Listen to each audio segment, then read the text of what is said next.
Friends ఇదిగోండి ఈరోజు అయితే చాలా ఇయర్స్ తర్వాత చల్లచారు అయితే వేసుకుంటాము. చల్లచారు ఇది మరిగించకుండా డైరెక్ట్ చేసుకోవడం అనమాట. ఫస్ట్ దీన్ని మంచిగా మజ్జిగలాగా చేసుకుందాము. ఇదిగోండి మనమైతే ఈ యొక్క పెరుగుని ఇలా మంచిగా మజ్జిగలాగా చేసేసుకున్నాను. అమ్మ చేస్తుండే బాగుంటుండే టేస్ట్. అమ్మ చేసే టేస్ట్ అయితే నాకు రాదు కానీ బాగుంటుంది.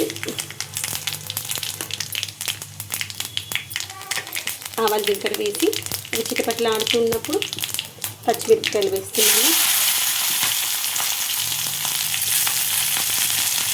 ఈ యొక్క పచ్చిమిరపకాయలు మనము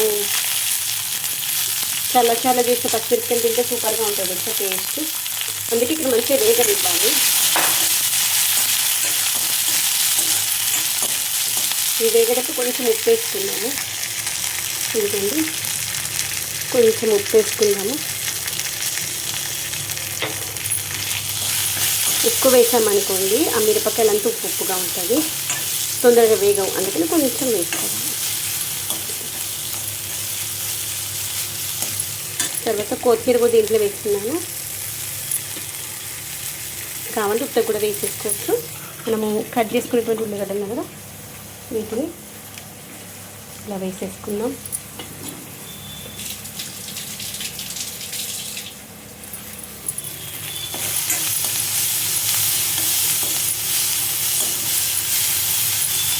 ఒక 2 నిమిషాలు పచ్చివాసన పోయిన తర్వాత కొంచెం వేసుకుందాం పసుపు, ఎక్కువ వేయొద్దు.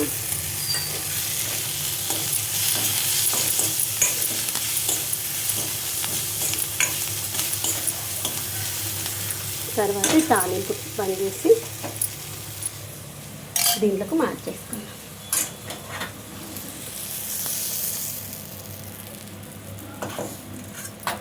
అంతే, కొంచెం దీంట్లో పోసేస్తున్నాం అనుకోండి ఆ తాలింపు మొత్తం ఒకసారి ఇలా వాష్ అవుట్ అవుతుంది. ఆ యొక్క పోపు గింజలంతా దాంట్లోనే ఉంటాయి. అందుకని పోపు వేయగానే మూత పెట్టేస్తే టేస్ట్ బాగుంటుంది. దొండకాయ కర్రీ కూడా అయిపోయింది. సరే చూద్దాం ఉడికిందని బంద్ చేసా కానీ